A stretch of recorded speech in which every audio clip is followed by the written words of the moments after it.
ناظرین روپیہ پیسہ میں آپ کو خوش آمدید کہتے ہیں. میں ہوں علی ناصر اور بڑی اہم خبریں مارکیٹ میں گردش میں ہیں, لیکن میں تو بزنس کا پروگرام کرتا ہوں تو مجھے کیا پڑی کہ میں بلا وجہ پھسلن میں پاؤں رکھوں. میرے ایک بزرگ تھے, انہوں نے مجھے بتایا کہ بیٹا پاکستان میں ایک پھسلن میں پاؤں نہیں رکھنا, دوسرا سورج کے زیادہ نزدیک نہیں جانا پر جل جاتے ہیں.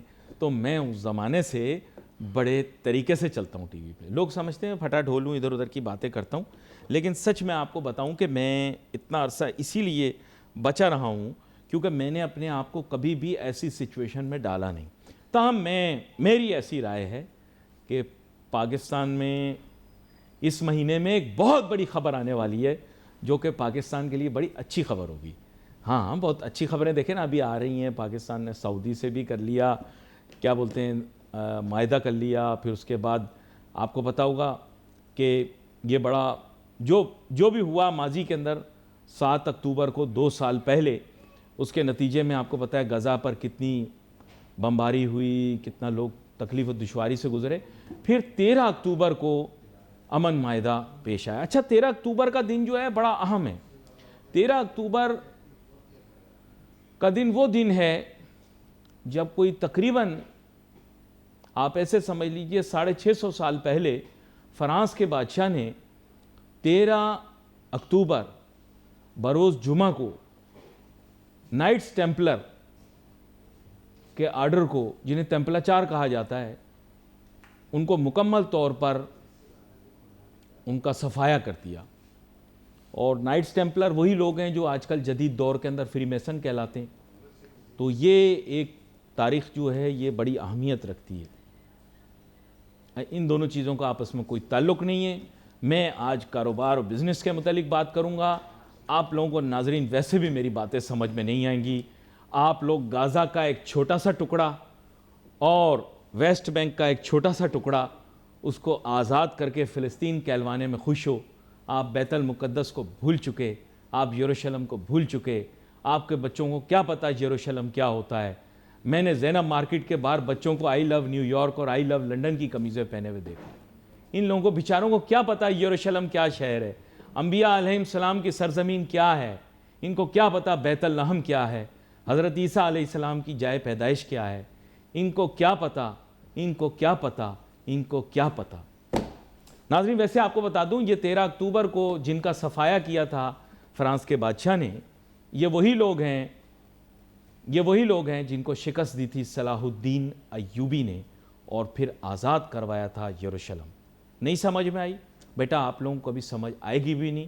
آپ کو صرف رجب بٹ, جنت مرزا, ڈکی بھائی, آپ کو یہی سمجھ میں آتا ہے. یہاں پر میرے ساتھ بہت ہی اہم مہمان شامل گفتگو ہیں, جناب میاں زاہد حسین صاحب, who is in a very good mood, کیونکہ یہ میرے ساتھ ایگری کرتے ہیں کہ اکتوبر کا مہینہ پاکستان کے لیے بڑا لکی ثابت ہو رہا ہے اور پاکستان کے لیے بڑی اچھے کام ہوئے اس مہینے کے اندر. تو ویلکم کرتا ہوں میاں زاہد حسین صاحب آپ کو. بہت شکریہ. میاں زاہد حسین جو ہیں وہ اس وقت پالیسی ایڈوائزری بورڈ FPCCI کے سربراہ بھی ہیں, سابق صوبائی وزیر IT بھی رہے ہیں, اس کے علاوہ کاٹی کے بھی ہمارے سربراہ رہے ہیں. اگر میں نے ان کا مکمل تعارف کرانا شروع کیا تو پروگرام کا ٹائم ختم ہو جائے گا, لیکن ان کا تعارف ختم نہیں ہوگا. یہ کہتے ہوئے میں آگے چلتا ہوں. پالیسی ایڈوائزری بورڈ کے ریلیشن سے اور بہت سارے ایسے اسٹیپس جو کہ آپ نے ریکمینڈ کیے تھے, گورنمنٹ نے آہستہ آہستہ ان پر عمل درآمد کرنا شروع کر دی ہے. یہ بڑی خوش آئند بات ہے. اس کے بارے میں بھی میں چاہوں گا تھوڑی سی آپ روشنی ڈالیں. جی بسم اللہ الرحمن الرحیم. دیکھیں جی, آپ نے کہا کہ یہ اکتوبر کا مہینہ پاکستان کے لیے بڑا لکی ہے. جی میں یہ سمجھتا ہوں کہ پاکستان کا لک جو ہے وہ 2-2.5 سال 3 سال سے الحمدللہ چل رہا ہے. اور اس میں کوئی اکتوبر خاص نہیں ہے. جی اور یہ 2-3 سال سے ہم دیکھ رہے ہیں کہ پاکستان کی اکانومی رفتہ رفتہ بہتر ہو رہی ہے. اس میں جو انفلیشن تھا 38%, وہ پھر 0.3 پہ بھی آ گیا, اور ابھی اس سال جو ہے اگین اس کی کوئی 5-6% کے قریب اسٹیٹ بینک کی فورکاسٹ. جی تو لہٰذا ریزروز بھی پاکستان کے بہتر ہو گئے. ڈیفالٹ کا جو خطرہ تھا وہ بھی ختم ہو گیا. مئی میں جو کلیشز ہوئے انڈیا کے ساتھ, اس میں بھی ہم نے دندان شکن جواب دیا, اور وہاں سے پھر ایک جو ہمارا نیا سفر شروع ہوا مئی اس سال میں, تو اس میں دنیا نے ہمیں ایک نئے روپ میں دیکھا اور ہماری گیلنٹری دیکھی, ہماری بہادری دیکھی, اور فیڈریشن والوں کے لیے بھی بڑا اچھا سال گزرا. 1 سال آپ کا پھر بڑھ گیا. جی وہ 1 سال بڑھ گیا. اوور آل پاکستان کے لیے جو سال ہے یعنی یہ 2-3 سال جو ہیں یہ پاکستان کے لیے بہت اچھے ثابت ہو رہے ہیں. یقیناً آپ کے لیے فیڈریشن کے لیے بھی اور آپ کے لیے بھی اچھا ثابت ہوگا, انشاءاللہ آپ کے چینل کے لیے بھی اچھا ثابت ہوگا, پاکستانیوں کے لیے اچھا ثابت ہو رہا ہے. مئی کی میں بات کر رہا تھا اور اب آپ نے 4-5 دن پہلے دیکھا افغانستان نے جس طریقے سے ہمارے اوپر اٹیک کیا تھا تو اس کا بھی ہم نے دندان شکن جواب دیا, اور اب وہ جو ہے معافیا مانگتے پھر رہے ہیں اور کہہ رہے ہیں. لیکن سب سے اچھا ٹائم شہباز شریف صاحب کا گزر رہا ہے. آپ کو میں بتا دوں جس طرح صدر ڈونلڈ ٹرمپ نے محبت کی نگاہ سے ان کی جانب دیکھا, اس سے مجھے لگتا ہے کہ ان کا تو پکا ہو گیا سسٹم. آپ کو جلن کیوں فیل ہو رہی ہے؟ میں یہ سمجھتا ہوں, میں تو شہباز شریف صاحب کو بہت لائک کرتا ہوں. نہیں میں یہ سمجھتا ہوں کہ دیکھیں اس میں نے آج بھی ایک پریس سٹیٹمنٹ دیا ہے, اس میں یہ ہے کہ ہمارے جو آرمی چیف ہیں فیلڈ مارشل صاحب عاصم منیر صاحب اور شہباز شریف صاحب, اور یہ جس طریقے سے مل کے کام کر رہے ہیں اس میں آپ نے یہ دیکھا کہ جس طریقے سے امریکہ میں ہمیں پذیرائی ملی, جس طرح چائنا میں ہمیں پذیرائی ملی, جس طریقے سے ابھی جو افغان جو کلیش ہوا ہے اور اس میں بھی سعودی عرب اور قطر نے جس طریقے سے ہمارا ساتھ دیا, اور اب غزہ جس کا آپ حوالہ دے رہے ہیں, تو پریزیڈنٹ ٹرمپ نے جس طریقے سے ان کو شہباز شریف صاحب کو بلایا اور انہوں نے جس طریقے سے پھر آ کے اپنا 3-4 منٹ کا خطاب کیا اور اس میں انہوں نے پورا دریا کو کوزے میں بند کر دیا. اور میں ان کی تجویز کے ساتھ متفق ہوں کہ ڈونلڈ ٹرمپ صاحب کو جو ہے وہ نوبل پیس پرائز ملنا چاہیے. غازہ کے لیے تو اس کو کنسیڈر کریں, لیکن پاکستان اور ہندوستان کے درمیان جو ایک جھڑپ چپکلش یا لڑائی ہوئی اس کے بعد جس طرح انہوں نے مسئلے کو حل کرایا, اس کے لیے جناب صدر ڈونلڈ ٹرمپ صاحب کو ایک دفعہ پھر سے جناب شہباز شریف صاحب نے نوبل پیس پرائز کے لیے نامینیٹ کیا. اور میرے خیال سے پاکستان کی پوری قوم ان کو دوبارہ سے پاکستان اور ہندوستان کے درمیان جو ایک سلسلہ بنا. ابھی جو یو این او کا اجلاس ہوا اس میں مودی صاحب غائب تھے, غزہ کی اب یہ جو میٹنگ ہوئی اس میں مودی صاحب غائب تھے, اور مودی صاحب کو اب انٹرنیشنل ارینا میں کوئی سپیس نہیں مل رہی یا وہ خود منہ دکھانے کے قابل نہیں رہے. اور پاکستان کو ہر جگہ پہ الحمدللہ ہاتھوں ہاتھ لیا جاتا ہے, جو آج سے 3 سال پہلے پاکستان عالمی تنہائی کا شکار تھا اور پاکستان کے ڈیفالٹ کی باتیں ہو رہی تھیں. وہی پاکستان آج دنیا کے نقشے پہ ایک انتہائی اہم ملک بن کے ابھر رہا ہے. اللہ تعالیٰ کا فضل و کرم بھی ہے, اور اسی اللہ تعالیٰ کے فضل و کرم کی وجہ سے پاکستان میں آپ جو بھی ہے ہائیبریڈ رجیم کہہ لیں یا مل جل کے کام کرنا کہہ لیں یا ایک پیج پہ کہہ لیں یا اتفاق رائے کہہ لیں, تو اس اتفاق رائے کے نتیجے میں پاکستان الحمدللہ نئی منزلیں طے کر رہا ہے. اور آنے والے دنوں میں ہم یہ دیکھیں گے کہ سعودی عرب کے ساتھ جو ہمارا ڈیفنس پیکٹ ہوا ہے, انفیکٹ میں اس کو ٹرانسلیٹ کرتا ہوں ڈیفنس پیکٹ کی بجائے اکنامک پیکٹ میں, اور اس میں آپ دیکھیں گے کہ پاکستان میں جو لوگ ہیں وہاں پہ پاکستان کے تقریباً وہاں سے جو $10 ارب کے قریب آتے ہیں, تو وہ آپ دیکھیں گے اس میں بھی اضافہ ہوگا, اور اس میں جو انڈین بھی وہاں پہ تقریباً کوئی 25 لاکھ لوگ ہیں, پاکستانی بھی 25 لاکھ لوگ ہیں, تو وہ بھی آپ دیکھیں گے کہ وہ پاکستانیوں کی تعداد بھی وہاں پہ بڑھے گی, پاکستان کی ایکسپورٹس میں بھی اضافہ ہوگا, اور پاکستان کی جو انڈیا جو اس وقت ایکسپورٹ کر رہا ہے سعودی عرب کو, اس کا کافی سارا پورشن جو ہے میں سمجھتا ہوں کہ پاکستان میں ٹرانسفر ہوگا. اور میری خواہش بھی یہ ہے کہ سارا کاروباری طبقہ میاں زاہد حسین صاحب کی طرح ویژنری تھنکنگ کا جو ہے وہ مظاہرہ کرتے ہوئے اپریشیٹ کرے, کیونکہ زیادہ تر تاجر صنعت کار برادری جو ہے یہ سب سے بڑی رکاوٹ بنی ہوئی تھی پاکستان اور سعودی عرب کے درمیان جو معاہدہ ہونا تھا ماضی میں بھی, اور ابھی بھی ان کے اگر واٹس ایپ گروپ دیکھے جائیں تو اس میں زیادہ تر جو لوگوں کے میں کمنٹس پڑھتا ہوں بہت ہی نیگیٹو ٹائپ کے لوگ ہیں, اور میں امید کرتا ہوں کہ میاں زاہد حسین صاحب کی ویژنز سے سمجھتے ہوئے کہ ملک کے فائدے کو دیکھتے ہوئے, ملک کے فائدے کو کر رہا ہوں, صرف ویژن نہیں ہے, کوئی خواب نہیں ہے, جی بالکل, میں فیکٹس اینڈ فیگرز کی بات کر رہا ہوں کہ پاکستان کی اس وقت جو ایکسپورٹس ہیں وہ کوئی 730-35 ملین ڈالر کی ہیں صرف سعودی عرب کو, اور کوئی $3.5 بلین کا ہمارا ٹریڈ ڈیفیسٹ ہے سعودی عرب کے ساتھ, لیکن ہم اب اس کو $2 ارب پہ امیڈیٹلی لے جا سکتے ہیں. ہمیں صرف اس میں یہ کرنا ہے کہ انڈیا جو آئٹم دے رہا ہے, ہم نے یہ گورنمنٹ کو سجیسٹ کیا ہے کہ ایک ہم منسٹری کامرس میں سعودی ڈیسک بنا دیں, اور ہم یہ اس میں دیکھیں کہ جو آئٹم انڈیا ایکسپورٹ کر رہا ہے سعودی عرب کو, انہی آئٹموں کی وہ $10-12 ارب کے آئٹم ہیں, ان میں سے ایٹ لیسٹ کم از کم $2-2.5 ارب کی ایکسپورٹ ہم پاکستان میں لے کے آئیں, اور اس کے لیے ہم اپنی پرائسنگ, اس کی کوالٹی, اس کے سٹینڈرڈز وہ سارے سعودی عرب کے ساتھ ہم ان کی ریکوائرمنٹ کے مطابق میچ کریں, اور یہ ہنگامی بنیادوں پہ یہ کام ہونا چاہیے تاکہ وہ ٹریڈ جو ہے وہ ہم اس وقت انٹرنیشنل جو انوائرمنٹ ہے وہ بھی انڈیا کے خلاف ہے. اچھا 2014 میں بڑا خوبصورت موقع ہمیں ملا تھا ناظرین, اور تب آپ کو یاد ہوگا ہم نے ایک بہت بڑا ڈیبیکل کیا, ایک بہت بڑا میں کہوں گا کہ اپنے پیر پہ کلہڑا مارا. اس کے بعد تب کے UAE کے فارن منسٹر جناب گرگاش صاحب کا بیان ٹویٹر پہ آیا کہ تعلقات تو اپنی جگہ, لیکن جو مطلب اس کی تشریح کر کے آپ کو بتا رہا ہوں, اور اس کا جو فال آؤٹ ہوگا وہ ظاہری بات ہے ہمیں دیکھنے کو ملے گا. اور پھر آپ کو پتہ ہے پاکستان کے اندر بہت بڑی انویسٹمنٹ UAE کی تھی, اور پھر پاکستان کو بہت نقصان پہنچا اس کی وجہ سے, اپنے غلط فیصلے کی وجہ سے. جو حقیقی پاک سرزمین ہے مسلمانوں کی وہ مکہ مدینہ ہے, اور اس کے علاوہ ظاہری بات ہے بیت المقدس بھی ہے. تو ہم اس کی حفاظت کے لیے نہیں گئے تھے تب 2014 میں, ہم نے اپنا بڑا نقصان کیا, اور اس میں سیاست دان بھی شامل تھے, کاروباری طبقہ بھی شامل تھا, سب نے ملک کا بڑا نقصان کیا. اللہ تعالیٰ سب کو ہدایت دے, مستقبل کے اندر اس ملک کی بہتری کے بارے میں سوچے. معذرت میں نے یہ اضافہ کر دیا.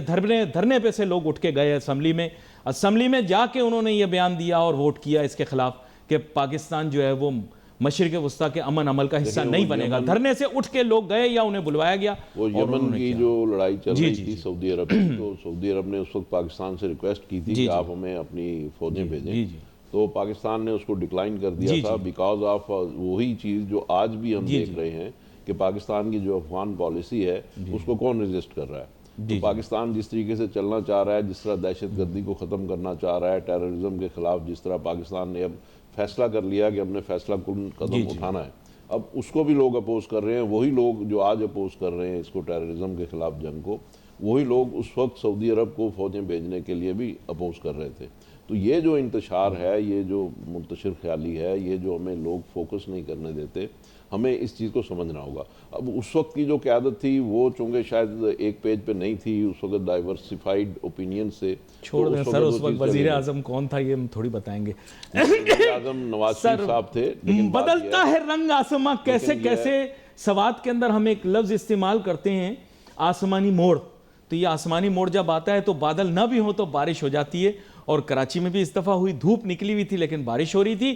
زمانہ بدلتا رہتا ہے سر, لوگ یہاں اپنوں کو بھی پرایا, پرائے کو بھی اپنا بنا لیتے ہیں.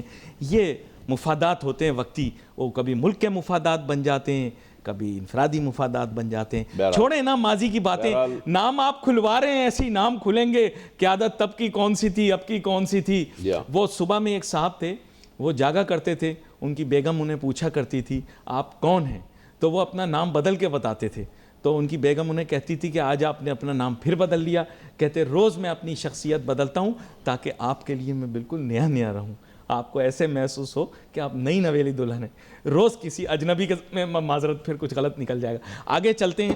میں آپ سے یہ پوچھنا چاہ رہا تھا کہ آپ نے جیسے فرمایا ایک چیز ہے جس پر حکومت نے پیش رفت نہیں کی سر, معذرت کے ساتھ آپ نے بڑا کام کیا اس پہ, IPPs اور انرجی پالیسی کے اوپر. اس میں ٹیرف کی جانب انہوں نے step in the right direction step لیا, but too few steps. But a journey of 1,000 miles starts with a single step, but it's not very fast, it's very slow, sluggish. کیا کہتے ہیں؟ جی آپ ٹھیک کہہ رہے ہیں کہ دیکھیں ہمارا اس وقت جو پاکستان کا بہت بڑا ڈائلما ہے وہ کاسٹ آف ڈوئنگ بزنس ہے, اور کاسٹ آف ڈوئنگ بزنس میں ہمیں سر فہرست بجلی ہے اور گیس ہے. تو ان چیزوں کو اگر ہم ٹھیک کر لیں تو ہماری جو پاکستان کی ایکسپورٹس ہیں وہ 5-7 ارب ڈالر تو اسی سال بڑھ سکتی ہیں. تو ضرورت اس چیز کی ہے کہ ہم اس چیز کو ہنگامی بنیادوں پہ دیکھیں, اس لیے کہ ابھی جو فلڈ آئے ہیں, فلڈز میں بھی جو ہمارے لاسز ہوئے ہیں اس کے لیے بھی ہمیں پیسے چاہیے. اس وقت جو ہمارا تقریباً کرنٹ اکاؤنٹ ڈیفیسٹ تو شاید بھی خسارے میں نہیں ہے, لیکن ٹریڈ ڈیفیسٹ ہمارا پھر بڑھنا شروع ہو گیا ہے, اور ٹریڈ ڈیفیسٹ جو ہے ہمارا 9 ارب ڈالر فرسٹ کوارٹر میں چلا گیا. تو اس کا مطلب یہ ہوگا کہ سال کے اینڈ میں جا کے یہ تقریباً 36 ارب ڈالر پہ ہو جائے گا. تو اب 36 ارب ڈالر کا اگر ٹریڈ ڈیفیسٹ ہوگا تو اس کا مطلب ہے کہ جو فارن ریمیٹنس آئیں گی تو اس کے ذریعے ہم اس کو سبسائڈ کریں گے. الحمدللہ وہ سبسائڈ تو ہو جائے گا, لیکن اگین بات یہ ہے کہ اگر ہم اپنا جو ٹریڈ ڈیفیسٹ ہے اس کو کس طریقے سے ختم کر سکتے ہیں یا فی الحال منیمائز کر سکتے ہیں.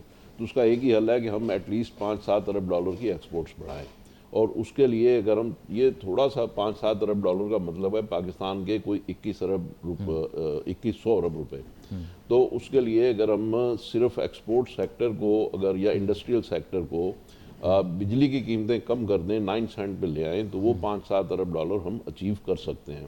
تو لہٰذا ضرورت اس چیز کی ہے کہ ہم جہاں پہ فارن ریمیٹنس کے اوپر اس وقت انحصار کر رہے ہیں کہ جو 38 ارب ڈالر تھا اور اس سال شاید وہ انشاءاللہ 41 ارب ڈالر کی ہے ہمارا تخمینہ, اسٹیمیٹس ہیں, کہ وہ 41 ارب ڈالر ہو جائے گا.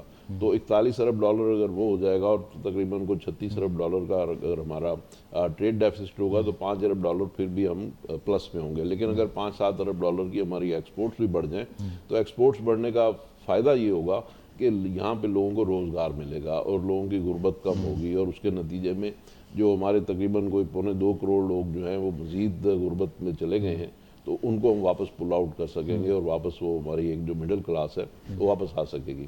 تو اس لیے ضرورت اس چیز کی ہے کہ ہم تھوڑا سا جی ڈی پی بھی انکریز کریں, کانٹریکشن کی پالیسی کو تھوڑا سا بیلنس کریں, اور اس طریقے سے تھوڑی بہتری کی شکل جب بنے گی تو اس وقت جو لوگ سوال کرتے ہیں کہ جو اکانومی کے فوائد ہیں, اکانومی بہتر ہو رہی ہے تو اس کا ٹرکل ڈاؤن ایفیکٹ کیوں نہیں آ رہا. تو ٹرکل ڈاؤن ایفیکٹ جو آئے گا وہ جابس کے ذریعے آئے گا, انڈسٹری کے ذریعے آئے گا. جب انڈسٹری چلے گی, پروڈکٹیوٹی ہوگی, لوگوں کو روزگار ملے گا تو وہ اس کی ایک شکل بنے گی. اچھا, ایک اور مس فائر ہو گیا آپ لوگوں کا, اس کے ساتھ لقمہ جوڑ کے ایک اور مس فائر ہو گیا ابھی. وہ مس فائر یہ ہوا کہ آپ لوگوں نے کافی محنت سے کمپین چلائی اور آپ نے جدید معیشت دانوں کو سمجھایا کہ انٹرسٹ ریٹ کو کم کر لیں, آپ کی اپنی جو انٹرسٹ ایکسپینس ہے نیشنل وہ کم ہو جائے گا. لیکن فارچونیٹلی اور انفارچونیٹلی جن کی آپ ابھی تعریف کر رہے ہیں, ہمارے ہاں جو ریگولیٹرز بیسکلی انٹرسٹ ریٹ کا تعین کرتے ہیں, انہوں نے آپ کی بات کو سمجھنے سے شاید وہ قاصر رہے. اس کی وجوہات آپ سے جاننے کی کوشش کریں گے, لیکن ایک چھوٹی سی بریک لوں گا, پھر اس کے بعد واپس آؤں گا, آپ کی جانب آؤں گا. تھوڑا سا آپ آتے تو I take the liberty to increase my viewership by playing around with my words so that I can have an interesting conversation. میں نے ایک سوال ان سے پوچھا کہ سر معذرت کے ساتھ آپ لوگوں نے اتنا فلسفہ مطلب بتایا, پڑھایا, میں نے دیکھا ایف پی سی سی آئی کی لیڈرشپ نے معیشت کی نئی کتابیں لکھ دیں. ایڈم اسمتھ جو تھا وہ پریشان ہو گیا اپنی قبر کے اندر کہ کاش یہ پاکستانی بزنس مین زندہ ہوتے تو اس کو بھی بہت کچھ جاننے اور سیکھنے کا موقع ملتا. آپ لوگوں نے بڑا اچھا ریورس انجینئرنگ کر کے فلسفی بتائی کہ اگر انٹرسٹ ریٹ کم ہو جائے تو حکومت کا قرضہ کم ہو جائے گا. لیکن حکومت کو یہ بات سمجھ کیوں نہیں آئی؟ میں یہ سوچتا رہا, کئی راتیں جاگا رہا. آپ مجھے بتائیں کیوں سمجھ میں نہیں آئی ان کو, اور خاص طور پہ ریگولیٹر کو سمجھ میں نہیں آئی. بات آپ کی صحیح تھی. اب یہ ایڈم اسمتھ اور آپ نے قبر کی بات کر کے پتہ نہیں یہ سرکاسٹنگ ریمارک نہیں سرکاسٹک نہیں, It's a very serious discussion. I am always in a jovial mood. آپ یہ کہنا چاہ رہے ہیں کہ شاید ہم نے وہ بنڈل مارا ہے اور نہیں ایسا لاجیکلی اٹ از کریکٹ. دیکھیں ایسا نہیں ہے. دیکھیں بات یہ ہے, دو چیزیں ہیں. ہمیشہ کسی بھی کام کرنے کے لیے, کچھ بھی کرنے کے لیے, کوئی ایکشن لینے کے لیے, کسی بھی پالیسی کے لیے 2-3 تھاٹس ہوتی ہیں. اب اس میں سے آپ کو سلیکٹ کرنا ہوتا ہے کہ کس میں خطرہ کم ہے اور کس میں زیادہ ہے. تو جس چیز میں آپ فیل کرتے ہیں کہ یہ سیف ہے, ظاہر ہے کہ اس وقت جو پاکستان کی جو سچویشن چل رہی ہے مہنگائی کے حوالے سے یا انٹرنیشنل اکانومی کے حوالے سے, تو اس میں آپ کو دو چیزوں میں سے ایک طرف کنواں ایک طرف کھائی ہے. تو اس میں سے کوئی ایک چیز آپ کو سلیکٹ کرنی ہوگی, کیونکہ اس کے علاوہ کوئی اور آپ کے پاس بیلنسنگ میتھڈ ہے نہیں. تو ہم یہ سمجھتے ہیں کہ اگر اس وقت پاکستان کا جو مارک اپ ہے, انٹرسٹ ریٹ ہے, وہ کم کر دیں, جو کہ 22% سے ہماری اس تھیوری کو ایکسیپٹ کرتے ہوئے اسٹیٹ بینک نے اس کو 11 پہ لے آیا. تو ہماری جو تھیوری ہے اور جو پالیسی میکر ہے وہ ایک ہی جگہ پہ ہے. انہوں نے اس چیز کو ایکسیپٹ کیا اور وہ 22 سے اس کو 11 پہ لے آئے. اب بات یہ ہے کہ اس کو 11 سے اور نیچے ہم یہ کہہ رہے ہیں کہ اس کو 7% پہ لے جائیں, 6% پہ لے جائیں, کہ ابھی بھی 4-5% کی اکانومی میں گنجائش ہے.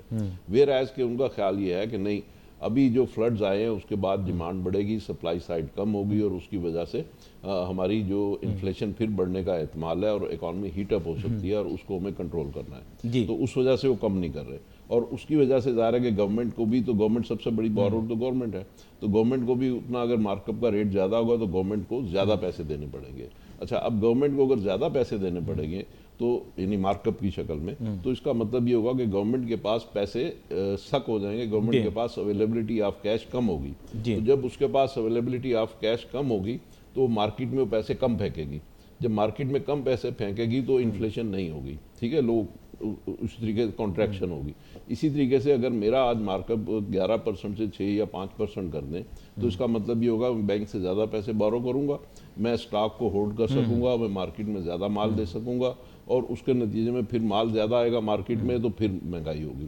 تو لہٰذا ان کی تھیوری یہ ہے کہ اس وقت اگر ہم سک کر کے چلیں تو لوگوں کے پاس ایکسٹرا سپینڈنگ کے لیے پیسے ہی نہ ہوں, تاکہ وہ ہولڈنگ کر سکیں یا زیادہ سپینڈنگ کر سکیں, تو اس کے نتیجے میں مہنگائی نہیں ہوگی اور لوگ جیسے کہتے ہیں نا اپنی چادر کے بیچ میں گزارا کرنا, یہ ان کی جی جی. اچھا, اس کے اگینسٹ, اور یہ بالکل اکانومی کے پوائنٹ آف ویو سے بالکل صحیح تھیوری ہے.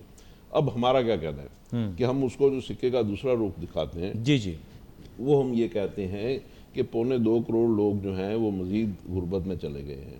ہمیں غربت کو ملک سے کم کرنا ہے, لوگوں کو روزگار دینا ہے, انڈسٹری کو چلانا ہے اور ایکسپورٹ بڑھانی ہے. اور ہمارا تخمینہ یہ ہے کہ اگر ہم یہ 4-5% مارک اپ کم کر دیں تو ہماری $5-6 ارب کی ایکسپورٹ بڑھ جائے گی, تو 1800 ارب روپیہ مزید ہماری اکانومی میں آئے گا جو کہ غریبوں کو مل سکے گا. تو ہماری تھیوری یہ ہے. اب اس میں سے دیکھنا یہ ہے کہ کون سا سیف پیسج ہے یا کس میں خطرہ کم ہے. خطرے دونوں میں ہیں. تو اس وجہ سے ہمارا یہ ویو پوائنٹ ہے, اور ہم یہ سمجھتے ہیں کہ اگر آج نہیں تو کل نہیں تو پرسوں ہم گورنمنٹ کو یا اسٹیٹ بینک کو یا IMF کو ہم اس کے اوپر قائل کر لیں گے کہ الٹیمیٹلی ہمیں جانا اسی طرف ہے کہ ہم لوگوں کو سہولت دے سکیں, پاکستان میں اکانومی بڑھ سکے, انڈسٹری لگ سکے اور پاکستان کی ایکسپورٹ بڑھ سکے. کیونکہ پاکستان کے پاس راہ نجات اس کے علاوہ کچھ بھی نہیں ہے کہ ہم کم از کم $100 ارب سال کی ایکسپورٹ کریں, جو کہ ابھی ہم $30-32 ارب کی کرتے ہیں. تو لہٰذا ہمیں 100 ارب پہ اگر جانا ہے. اچھا, پھر ایک اور بات بتاؤں, آپ کی جو سعودی عرب کی بات ہو رہی تھی, ان کی جو اکانومی کا سائز ہے $1200 ارب جی, اور ہماری اکانومی کا سائز ہے $410 ارب. تو ہمیں اگر اس اکانومی کو بڑھانا ہے تو ہمیں ظاہر ایکسپورٹس ہی بڑھانی ہے نا, اس کے علاوہ تو اکانومی کا سائز نہیں بڑھ. اگر آپ امپورٹ بڑھا کے اکانومی کا سائز بڑھائیں گے تو پیسے کہاں سے دیں گے؟ تو اس کا مطلب ہے کہ سیفسٹ وے یہ ہے کہ ہم اپنی ایکسپورٹس بڑھائیں اور اس کی وجہ سے ہماری ارننگ بڑھے, اکانومی کا سائز بڑھے, تو اس کی وجہ سے پھر ہم لوگوں کو زیادہ پتہ نہیں خوشحالی کیا دے بات سکیں. ہے, دوسرے لوگ بتاتے ہیں تو مجھے سمجھ نہیں آتی اور اچھا نہیں لگتا. دیکھیں, یہ بتاتے ہیں تو میں سمجھ بھی جاتا ہوں, مان بھی جاتا ہوں. یہ کیا چکر کیا ہے؟ میں آپ کو گزارش کرتا ہوں, سری لنکا جو ہے, اچھا, وہ ایک ہی بات کسی اور شخص کے زبان پر آئے تو وہ بری لگتی ہے اور آپ کی زبان پر آئے اچھی لگتی ہے. یہ کیسے ہوتا ہے؟ مجھے سمجھ نہیں آ رہا. یہ تو آپ کی محبت ہے, تو میں کیا کہہ سکتا ہوں. نہیں, سمجھانے کا طریقہ یہ ہے کہ آپ نے کہا کہ نقطہ نظر آپ کا یہ ہے اور آپ قائل کرنے کی کوشش کر رہے ہیں حکومت کو, IMF کو بھی, اور ظاہر بات اسٹیٹ بینک کو بھی, کیونکہ انہوں نے جو دیکھیں, انہوں نے یہی کہا ہے کہ یہ نقطہ نظر اور پرسیپشن جو ہے وہ اس وجہ سے ڈیفرنٹ ہوتی ہے کیونکہ انڈسٹریلسٹ بزنس مین کے جو آبجیکٹیوز ہیں وہ یہ ہے کہ بزنس میں ایفیشنسی آئے, جیسے انہوں نے کہا ایکسپورٹس بڑھیں, اور ظاہری بات ہے اسی سے ملک ابھی پروگریس کرے گا. That's one of the biggest challenges for Pakistan economy. So I think the only difference is between the starting point as to how the government intends to do this اور the State Bank and when the government intends to do this. ٹھیک ہے نا, ہم چاہتے ہیں کہ اس کو ابھی کریں, گورنمنٹ کہہ رہی ہے 2 مہینے بعد کریں گے. ٹھیک ہے, تو ہماری یہ, آپ دیکھیں کہ اس وقت اگر آپ سری لنکا کو دیکھیں, ان کی اکانومی کا سائز جو ہے صرف $98 ارب ہے اور ہماری 400-425 ارب ہے. ٹھیک ہے, اور سعودی عرب کی 1200 ارب ہے, اور انڈیا کی دیکھیں تو اس کی بھی 1200 ارب ہی ہے.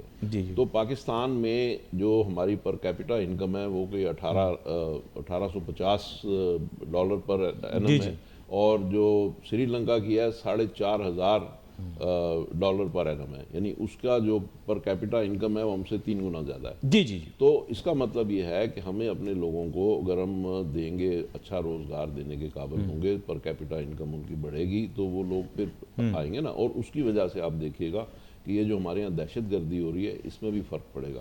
اس لیے کہ جب غریب آدمی ہوتا ہے اور اس کے بعد کھانے کو پیسے نہیں ہوتے, تو وہ ایک ایسی سوائل ہوتی ہے جس کے اوپر دہشت گرد بڑی آسانی سے اپنی کلٹیویشن کر سکتے ہیں. تو ہمیں ان چیزوں کو اس طرف بھی لے کے جانا چاہیے, اور کاسٹ آف ڈوئنگ بزنس کو اگر ہم کم کریں گے تو ایک عام آدمی جو ہے اس کی جو ہماری نیشنل ریسورسز ہیں اس کے اوپر اس کا بھی کچھ نہ کچھ شیئر بن سکے گا اور اس کو خوشحالی مل سکے گی. تو یہ ہماری ایک یعنی میاں زاہد حسین صاحب کی جو میں پرسیپشن اس کو سمجھ گیا ہوں, وہ یہ کہہ رہے ہیں کہ مانیٹری پالیسی کے اندر جو چینجز ہیں اس میں ہم ترجیحات کو کمپلائنس کے بجائے اکنامک گروتھ کے اوپر فوکس کریں, اور اگر یہ کمپرومائز ان شارٹ ٹرم ہو سکتی ہے, پاکستان کی اکنامک ریکوری ہو سکتا ہے ہو جائے. انہیں ایک نمبر دیا $100 billion, which is a very ambitious number. Unfortunately میں آپ کو ایک بات بتاؤں, یہ بات آپ نے صحیح کیا, لیکن ہماری انڈسٹری کی but the only problem is that for that people, researchers in the West and even in our own country have said that we'll have to go for non-traditional businesses and mostly service oriented businesses that will be technology driven اور IT driven. آپ کے ملک نے تو آپ کی جو ماضی کی IT انسینٹیو پالیسی تھی اس کو 2025 میں ختم کر دی، جہاں تک میرا اندازہ ہے. نہیں مجھے کلیئر کریں تھوڑا سا. I want to. I T جو انسینٹیو پالیسی ہے وہ بالکل ختم نہیں ہوئی، وہ ایز اٹ از ہے.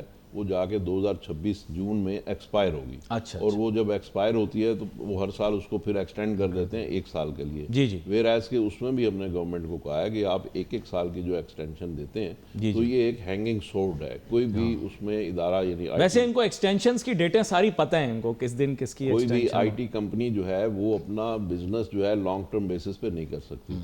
تو اس لیے ہونا یہ چاہیے کہ آپ اس کو 10 سال کی چھوٹ دے دیں ایک ہی دفعہ میں، تاکہ جو ہماری آئی ٹی کمپنیز ہیں وہ اپنے جو بزنس پلانز ہیں اس کو اس طریقے سے بنا سکیں. تو ایک تو یہ ہے کہ اس میں انسینٹیوز تو ہیں لیکن اس کو برقرار رکھنا چاہیے. اور انفیکٹ وہ انسینٹیو نہیں ہے، وہ بزنس کو سسٹینیبل کرنے کے لیے انوائرمنٹ ہے. اب اس وقت سچویشن یہ ہے کہ ہماری اس وقت آئی ٹی کی جو ایکسپورٹس ہیں وہ $3.5 ارب کی ہیں، اور اس کو بڑی تیزی سے ہم گرو کر سکتے ہیں. اس میں تقریباً $1.5 ارب جو ہے، جو اس وقت تھوڑا سا ایک متھ ہے جو سیلریز کے اوپر، کہ ہماری جو سٹاف کی سیلریز ہوتی ہیں آئی ٹی پرسنلز کی، اس کے اوپر بھی 30% یا 35% جو بھی ہے انکم ٹیکس ہے، وہ سلیب جو دوسروں پہ لگتا ہے وہی لگتا ہے. تو اس کی وجہ سے جو ہمارے اگر امپلائیز ہیں ان کو وہ ٹیکس دینا پڑے گا. لیکن اگر امریکہ میں یا سعودی عرب میں یا یو اے ای میں کوئی کمپنی ہے وہ یہاں پہ کسی بندے کو نوکر رکھے گی تو اس کے اوپر وہ ٹیکس نہیں لگے گا.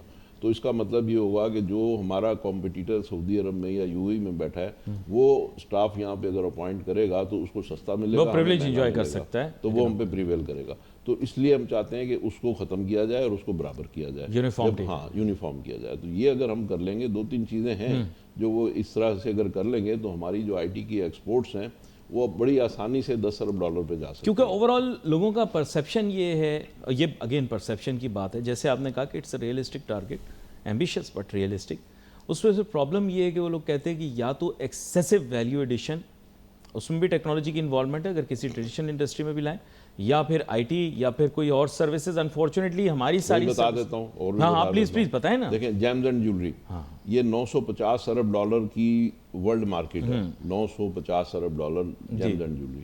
اور اس میں جو انٹرنیشنل ٹریڈ ہے وہ اس طرح سے ہوتی ہے کہ سونا کسی اور کا ہوتا ہے، وہ دوسرے ملک میں بھیج دیتے ہیں، اور وہاں کے جو آرٹیزنز ہیں وہ اس پھر جیمز اور جیولری اس کی وہ بنا کے پھر واپس ان کو بھیج دیتے ہیں، یعنی بطور امانت وہ سونا آتا ہے. تو وہ ہمارا 760 ایک SRO ہے گورنمنٹ نے ایشو کیا ہوا، جو ابھی سسپینڈ کیا ہوا ہے. which is a kind of a re-export kind of اس کو ری ایکسپورٹ کہہ لیں یا اس طرح سے ہے کہ مطلب یہ ہے کہ سونا جو ہے بطور امانت آپ منگاتے ہیں اور منگا کے اور اس کے اوپر اپنی سروسز ایڈ کر کے واپس بھیج دیتے ہیں. ٹھیک ہے. اور اس کے اوپر جو آپ کی کیا کہتے ہیں ویلیو ایڈیشن ہے یا ورکمینشپ ہے یا وہ آپ ان سے لے لیتے ہیں. تو $950 ارب کی یہ مارکیٹ ہے ورلڈ اوور. اور پاکستان کا جو اس میں شیئر ہے $22 ملین ہے. کتنا؟ 22 ملین. یعنی کتنا ہوا؟ صرف $22 ملین. جی 22 ملین $950 ارب میں. اچھا اب پاکستان کو کوئی بھی آپ ورلڈ کی مارکیٹ لے لیں تو آپ کا ایٹ لیسٹ یہ تو ہونا چاہیے نا ٹارگیٹ کہ جی ہم اس میں 2% شیئر لے لیں. ٹھیک. تو 2% شیئر بھی تو but the SRO already exists. Then what's the impediment? اس کا SRO 760 ایگزسٹ کرتا ہے. اب کسی صاحب نے کوئی لال بجکڑ ہوتے ہیں ہمارے یہاں، انہوں نے یہ کہہ دیا کہ یہ جو سونا آتا ہے اور اس سے جیولری بن کے واپس جاتی ہے تو یہ سونا یہاں مس یوز ہو جاتا ہے اور وہ سونا کی جیولری بن کے واپس نہیں جاتی.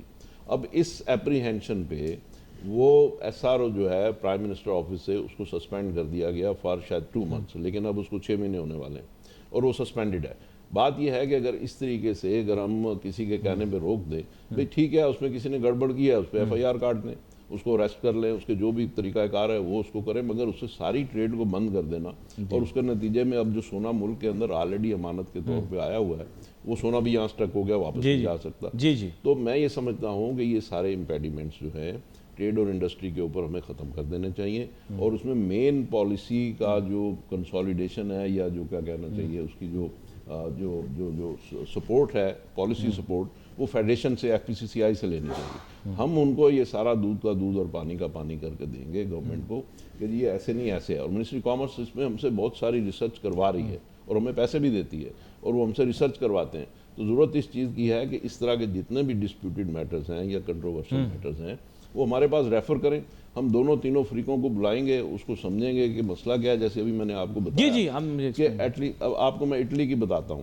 اٹلی اس وقت کیا کر رہا ہے کہ دنیا کا اس وقت بہت بڑا ایکسپورٹر ہے, $25 ارب کی وہ ایکسپورٹ کر رہا ہے. جی وہ کیسے کر رہا ہے؟ وہ اسی طریقے سے سونا منگواتا ہے, سونا منگوا کے اور پھر اس کی جیولری بنا کے وہ ایکسپورٹ کر دیتا ہے. تو 5 سال پہلے اس کا مارکیٹ شیئر ہمارے جتنا ہی تھا, اور اب وہ $22 ارب پہ پہنچ گیا یا $25 ارب پہ پہنچ گیا. تو گورنمنٹ پالیسیز کی وجہ سے, گورنمنٹ انکریجنگ. تو اس کے لیے ہمیں اس طرح کی سارا سیٹ اپ بنا لینا چاہیے. ایک پورا ہیوج سیٹ اپ ہے, وہ ہمیں بنا لینا چاہیے, اور اس میں کوئی بہت زیادہ انویسٹمنٹ بھی نہیں ہے. اور government I think India is one of the biggest players in this, what I've heard. نہیں, ابھی میرا خیال ہے اٹلی جو ہے وہ Italy is the biggest, all right. تو اس لیے ضرورت اس چیز کی ہے کہ ہمیں اس میں اپنا شیئر لینا چاہیے. اس وقت کیا ہے جی, ہم فروٹ اینڈ ویجیٹیبل میں ہمارا شیئر گیا انٹرنیشنل مارکیٹ میں 0.6%, سیمنٹ میں ہمارا شیئر گیا 1%, اسٹیل میں ہمارا شیئر گیا 0.5%.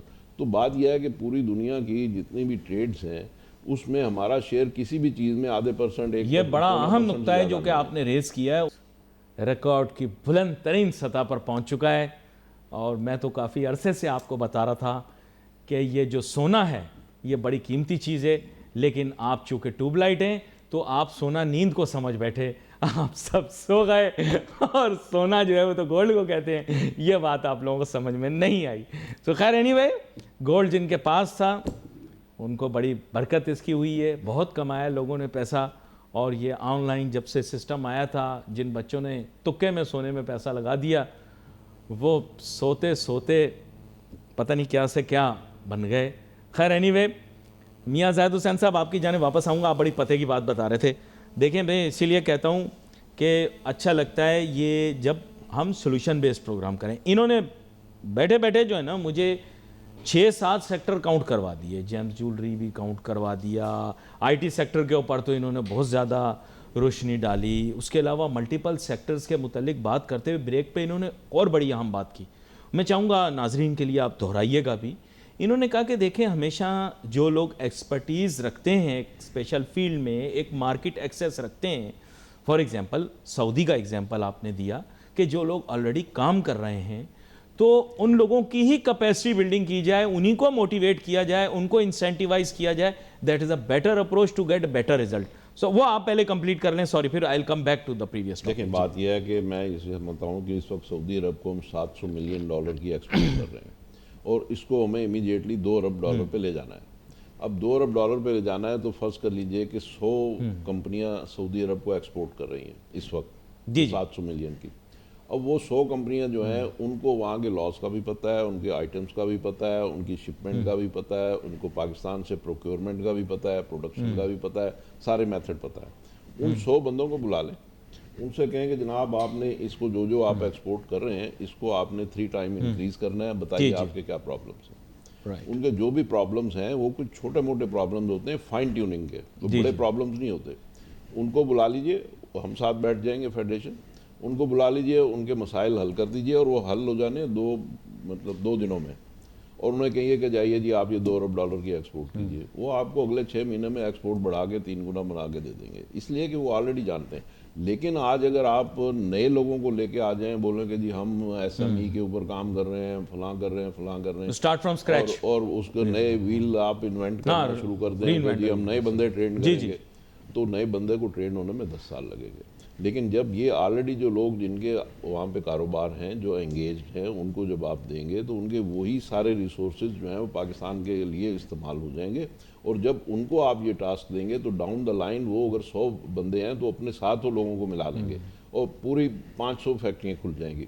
جیسے فار ایگزامپل آج جب آپ کو امریکہ سے آرڈر آنا شروع ہوتے ہیں ٹیکسٹائل کے, تو فیصل آباد میں جتنا, مثال کے طور پہ ہم 25 آدمی ہیں جو ایکسپورٹ کر رہے ہیں, تو ہم آگے 5000 لوگوں کو اپنے ساتھ انگیج کر لیتے ہیں.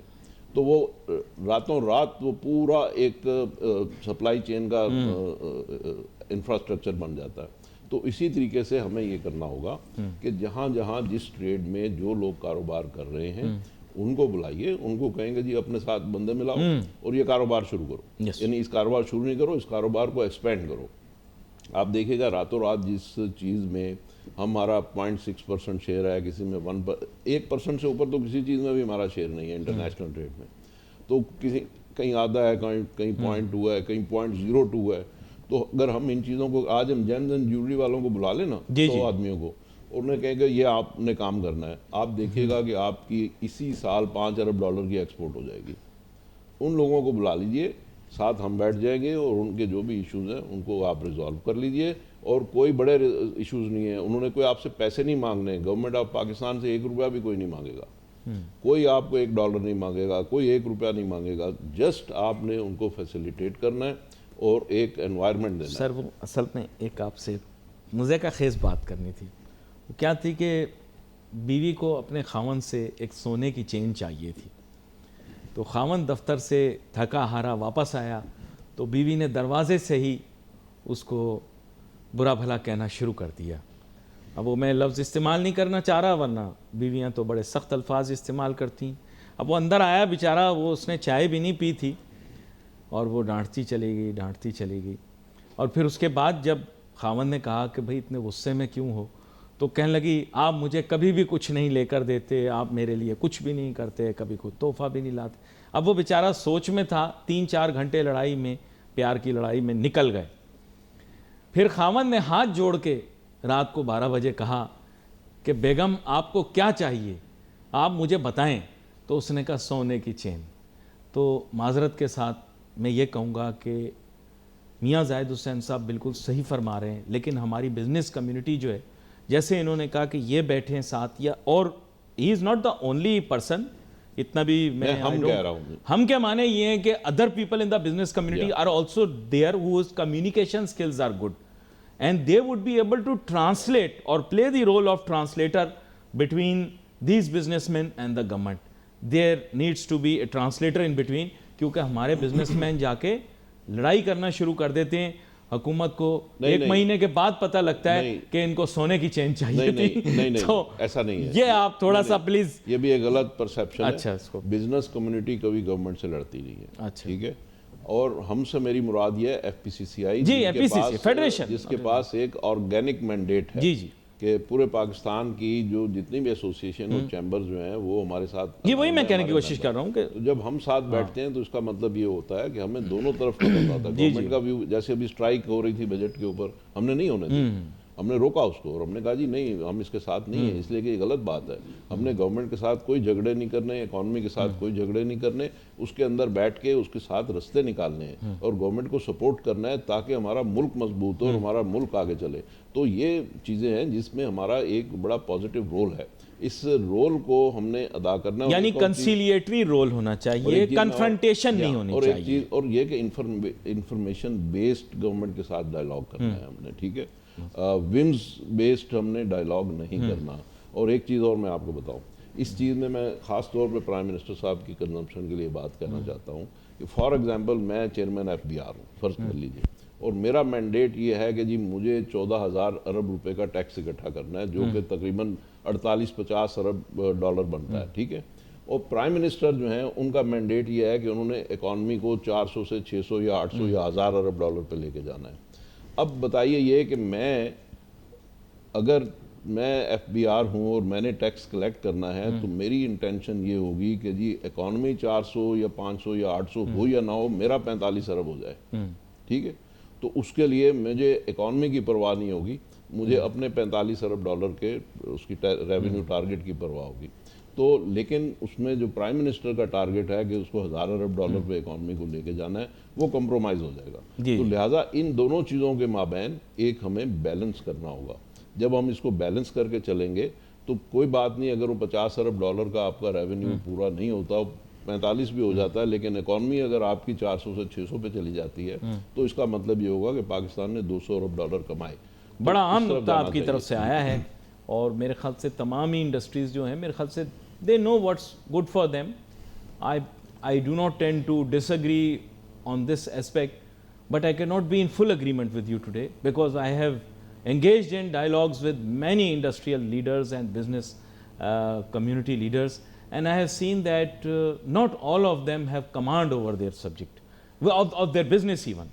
پر یہ کہ I feel کہ جیسے انہوں نے کہا ہے کہ since they have the mandate, they can sit down with them, they can suggest to them, they can suggest to them, and it could be something which is mutual and they can come up with some kind of solution for the better of the economy of this country. بہت شکریہ آپ کا میاں زاہد حسین صاحب, آپ شو میں ہمارے ساتھ شامل ہوئے. ناظرین wait for messages on Facebook. Ali Nasir ہماری ٹیم کو اجازت دیجیے. اللہ حافظ.